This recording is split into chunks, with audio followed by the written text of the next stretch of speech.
বাড়ি খেতে হবে। হ্যাঁ, পরিণামে যে যত মিথ্যে কথা বলবে, পিনিয়ে পিনিয়ে জিলেপি প্যাঁচের মতো যে যত বেশি মিথ্যে কথা বলবে, তার ছাপ্পাটা, তার আসনটা কত উঁচু হবে। হ্যাঁ, কিন্তু সত্যি কথা বললে লাঠির বাড়ি খেতে হবে। হ্যাঁ, দেখেন না, যত কিছু বলে যায় সবই মিথ্যে। বাংলার কবিতায় বললেন 5 বছরে 2-5 দিন করতে অসুস নীতি, ফাঁকা বলে আউড়ে করিস পাবলিককে চিঠি। কথা ভেতরে এত ম্যাজিক, কথার ম্যাজিক এতে ভুলে মানুষ তোকে কাঁধে তোলে। হ্যাঁ, আর তো পাওনাটা যখন মিটে যায় না, ইলেকশনটা চলে গেলে তোর টিকি যে দেখা সবই মিথ্যে কথা। অথচ তোর ছাত্রটা বেশি একটা ঝুঠা জায়গাতে ভুলাবে। আজ থেকে 500-550 বছর আগে তুলসীদাস বলেছে, ওরা শিবিরে গেলি গেলি সুরা বাইঠি বাইঠি বিকাবে। হ্যাঁ, গরুর দুধ, একটু দাঁড়াও 2 মিনিট, গরুর দুধ, হ্যাঁ বলছি একটু দাঁড়াও, 1 মিনিট দাঁড়াও। গরুর দুধ যদি গ্রামে গ্রামে বিক্রি করেন, খাঁটি দুধ কেউ নেবে না। জল দাও তো তুলে, আর খাঁটি দুধ যদি নেন, দুধ দিয়েছিলে, হ্যাঁ তোমার দুধ খেয়ে আমার ছেলেটা পায়খানা করে ডায়রিয়া হয়ে মরছিল, না তোমার দুধ ভালো। কিন্তু গরুর দুধ, খাঁটি দুধ লাউ হয়ে করে গোটা গ্রাম শেষ করে দেবেন, কেউ কিনে খাবে না। পরিণামে উনি কিছু নেবেন না, আমি বলছি না, তুলসীদাস বলে গেছেন 500-550 বছর আগে। পরিণামে যদি মদের দোকান করেন, জঙ্গলে যদি করেন, তাহলে বেলাইন দিয়ে, দাম দিয়ে বেলাকে মানুষ কিনে খাবে, সেখানে কাতারে কাতারে লোক যাবে। কিন্তু খাঁটি দুধের মানুষ সেখানে কিনে খাবে। কেন খাবে না? এর মূল তত্ত্বই হচ্ছে কি, এরা জন্ডিস ব্যাধিতে আক্রান্ত। এই জন্ডিস ব্যাধিতে আক্রান্ত থেকে যদি বাঁচতে চাও, তাহলে তুমি আগে পদাবলী কীর্তন শ্রবণ করো। শ্রেয়তাং শ্রেয়তাং শ্রেয়তাং, গেয়তাং গেয়তাং গেয়তাং, চিন্তিততাং চিন্তিততাং চিন্তিততাং, মধুর পদাবলী শ্রেয়। তাই এই পদাবলী কীর্তন গাইলে মহাপ্রভু দিয়ে গেলে, কিন্তু পদাবলী কীর্তন গাইলে এমনি এমনি তো হবে না। আমরা দূর দূর থেকে আসি, এই কীর্তন গাইতে গেলে অর্থের প্রয়োজন হয়।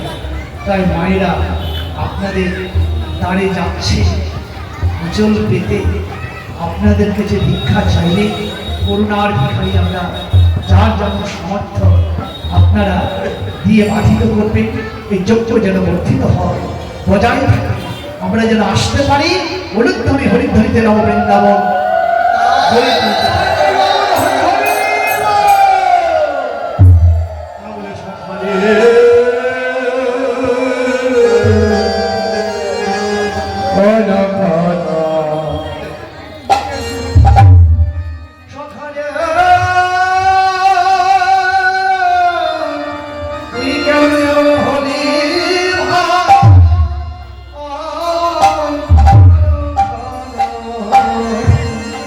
Yeah.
সখা, চার প্রকার সখা। প্রিয় সখা, প্রিয় নর্ম সখা, সখা অন্তরঙ্গ সখা, এই চার প্রকার সখা। তো প্রিয় নর্ম সখা, প্রিয় নর্ম সখা বলছে যে সখারে মানে শুভ সখারে, তোকে দেখছি আজ তোকে আলোচিত অনেকদিন থেকে তোকে দেখছি আলোচনা হয়ে আছিস, কিন্তু কেন সখা বল? এরকম থাকা তো উচিত নয়। তোর কি ব্যাধি হয়েছে? ব্যাধিটা আমাদেরকে খুলে বল, আমরা চেষ্টা করে দেখছি এই বৃন্দাবন খোঁজ করে ব্যাধির ওষুধ মিলাইয়ে দেব, আর ব্যাধির ওষুধ খেলে তুই ভালো হয়ে যাবি, ভালো হয়ে যাবি। সখা তুই জানিস না, এলে শুনে নাও, তোমাদেরকেও বলছি আসতে পারে। কারণ যদি কোনো ব্যাধি হয়, গোপন ব্যাধি, চুপ করে দেখো না, এই গোপন ব্যাধি যদি হয় কিনা, তাহলে কাউকে যদি বলতে না পারো অন্তত বন্ধুর কাছে শেয়ার করো। কার কি ওষুধ জানা আছে, কোন ডাক্তার জানা আছে? কিছু তো বলার নেই, তাই তুমি এক কাজ করো, বলে দাও সখারে তোর মনের কি ব্যাধি হয়েছে বলে দে। কেন জানিস? ব্যাধির শত্রু অগ্নিকণা, এতটুকু আগুন যদি কোথাও ঘুরে থাকি, তাহলে বলা চাই না সেই আগুনে হয়তো গোটা গ্রামকে পুড়িয়ে শেষ করে দিতে পারে। প্রেম সে বল রাধে রাধে। হনুমানের লেজে এক টুকরো আগুন লাগিয়েছে, তাই না? ওই আগুন দিয়ে সোনার লঙ্কাটাকে পুড়িয়ে শেষ করে দিয়েছে। তাই ব্যাধিটা দেহটা একটা সোনার লঙ্কা, এই সোনার লঙ্কাতে মনশ্চিত্ত মানে মনের ব্যাধি যদি কোনো হয়ে যায়, তাহলে কাউকে সেটা তাড়াতাড়ি শেয়ার করো। ওই আগুন একটু একটু করে জ্বলতে জ্বলতে জ্বলতে জ্বলতে ওটা সোনার দেহটাকে, সোনার লঙ্কা দেহটাকে পুড়িয়ে ছাই করে দেবে। সেদিন তোমার দুঃখের সীমা থাকবে না গো।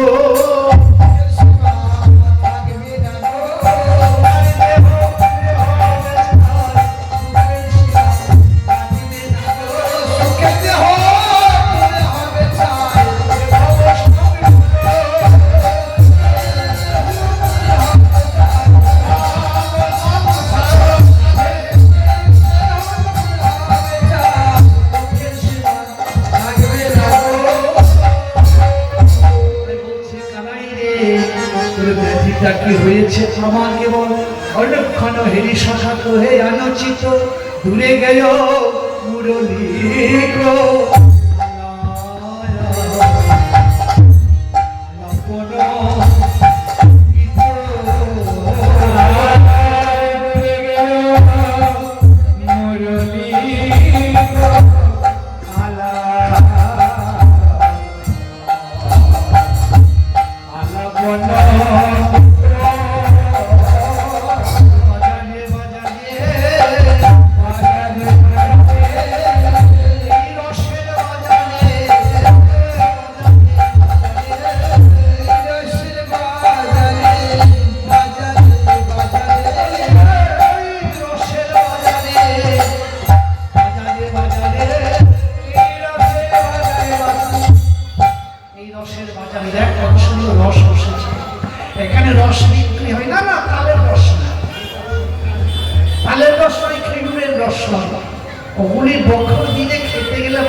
বলি এই রস কেমন রস?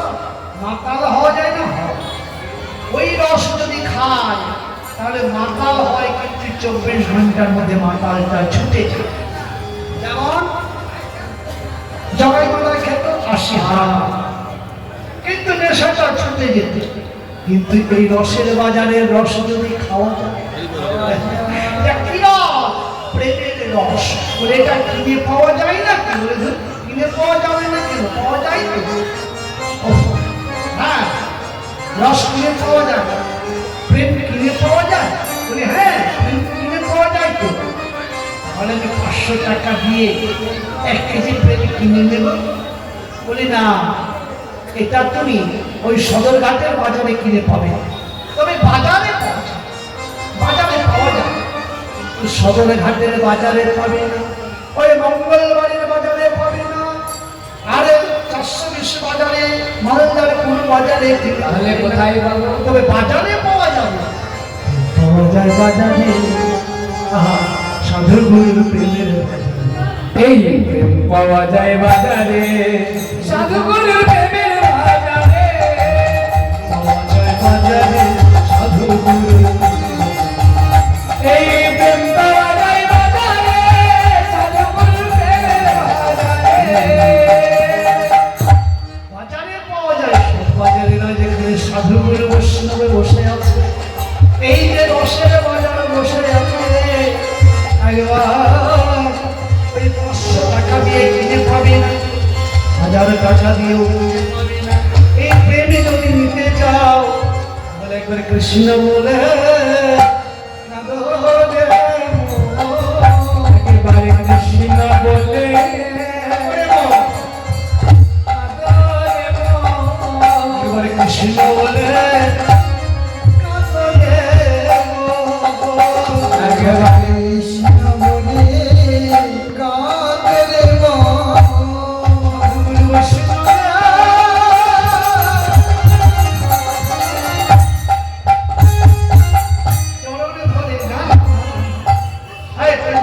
হবে না, এই প্রেম যদি নিতে হয় তাহলে বিনু দাস নয়, তোমার উন্নত মাথাটাকে পায়ের নিচে থাকা। বিশ্বকবি রবীন্দ্রনাথ ঠাকুর বলেছেন, এই মাথাটা, অহংকারের মাথাটা যতক্ষণ রুদ্ধ হয়ে থাকবে ততক্ষণ তুমি কৃষ্ণ প্রেম পাবে না। কৃষ্ণ প্রেম যদি পেতে চাও, বিশ্বকবি রবীন্দ্রনাথ ঠাকুর বলেছেন, আগে তোমার মাথাটা নিচে দিকে নামাতে শিখো। অহংকারের মাথা দিয়ে তুমি কৃষ্ণ প্রেম পাবে না, কোনো জিনিস শিখতে পারবে না, কোনো জিনিস পাবে না, মার খেতে খেতে তোমার জীবন যাবে। অতএব যদি প্রেম নিতে চাও, কৃষ্ণ প্রেম পেতে চাও, কারোর কাছে কোনো জিনিস যদি নিতে চাও, তাহলে কি করবে জানো? মাথা নত করে দাও হে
পায়ের তলে থাকে মাটি।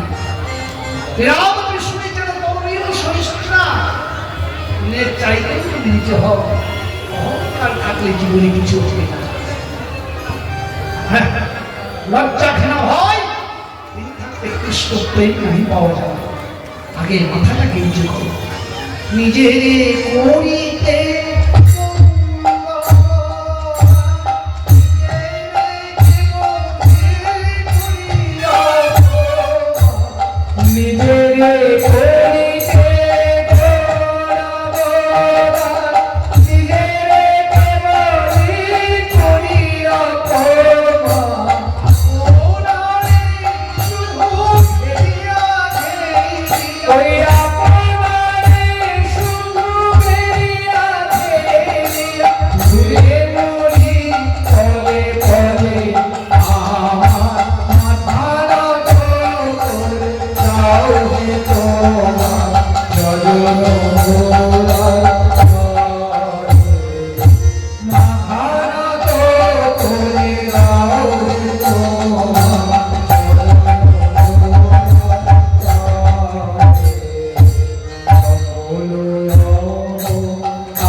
বৈষ্ণবের চরণ ধুলিতে মিশিয়ে দাও।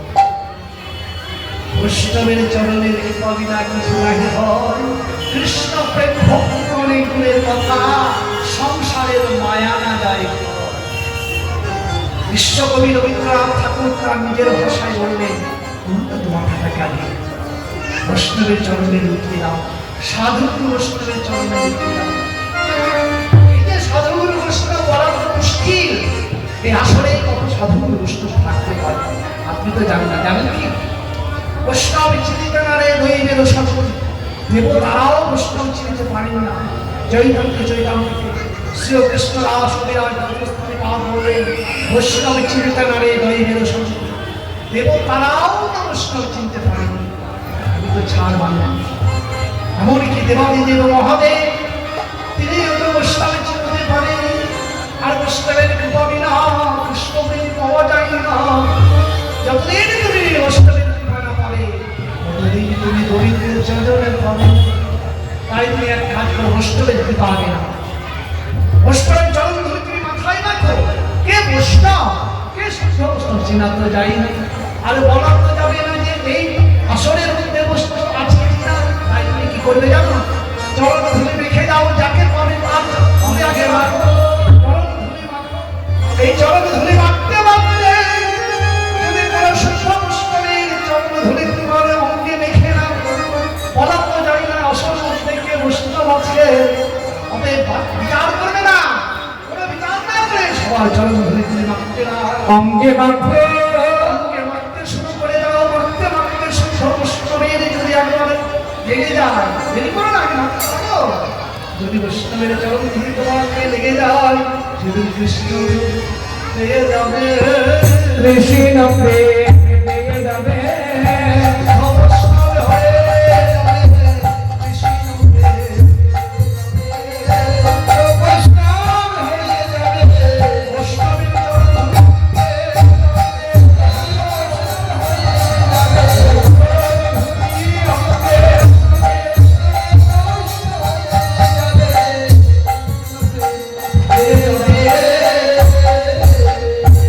বৈষ্ণবের চরণ ধুলিতে অঙ্গে মাখা।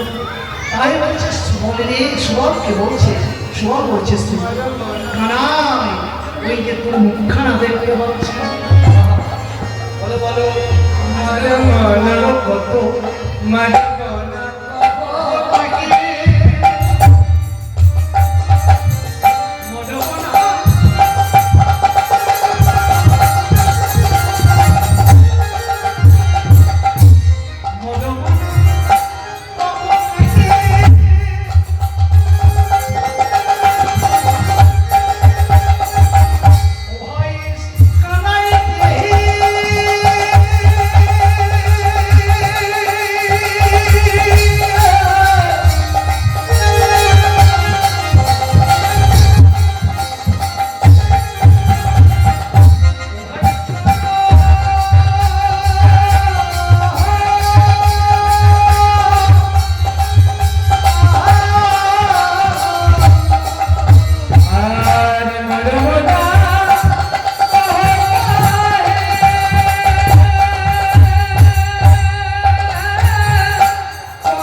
তবে এই জ্বালা যা হয়েছে একমাত্র সেই জানে, তুই বুঝতে পারবি। মায়ে আর ছেলে এর চাইতে প্রেমাধারণ হয় কি মায়েরা? কেন? পুত্রতুল্য মায়া, কার্তিক তুল্য কায়া। পৃথিবীতে মা আর ছেলের চাইতে বেশি পৃথিবীতে কারোর মায়া হয় কি? যতই স্বামী স্ত্রীর মায়া বলেন, কিন্তু মায়া আর ছেলের মতো মায়া এই পৃথিবীতে কোনো কবি বর্ণনা করতে পারেন। পৃথিবীতে স্বার্থ ছাড়া যদি ভালোবাসেন তাহলে একমাত্র মা। মা ছাড়া পৃথিবীতে স্ত্রী, পুত্র, পরিজন, ছেলে, মেয়ে, দাদা, ভাই, বন্ধু, বান্ধব কেউ আপনাকে ভালোবাসবে না। স্বার্থ ছাড়া কেউ ভালোবাসে না। কিন্তু নিঃস্বার্থভাবে বিনা স্বার্থে যদি ভালোবাসে একমাত্র মা জননী, যার জন্য শাস্ত্রে বলা হলো জননী জন্ম ভবিষ্য সরকার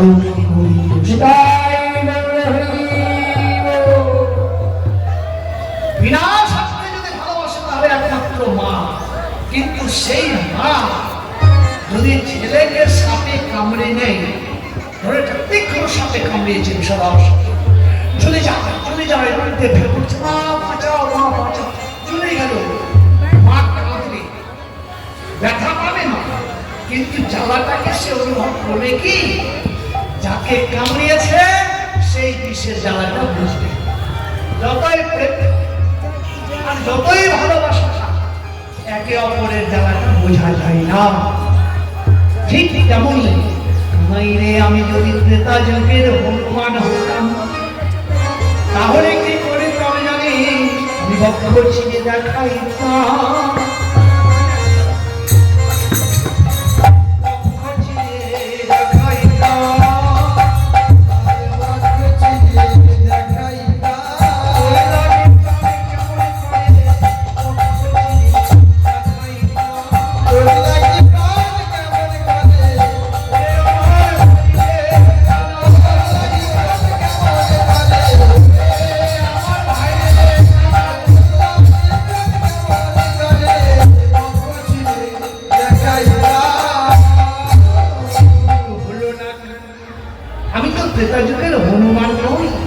যখন সীতাকে নিয়ে রাবণ চলে গেল অশোক বলে রাম রাবণের তুমুল যুদ্ধ, সেতু বন্ধন করে যুদ্ধ করে যখন মা সীতাকে নিয়ে এলেন, অযোধ্যায় রানী করলেন, বসালেন, তখন খুশি হয়ে ওই বীর হনুমানকে একটা মালা দিয়েছিল, মুক্তার মালা।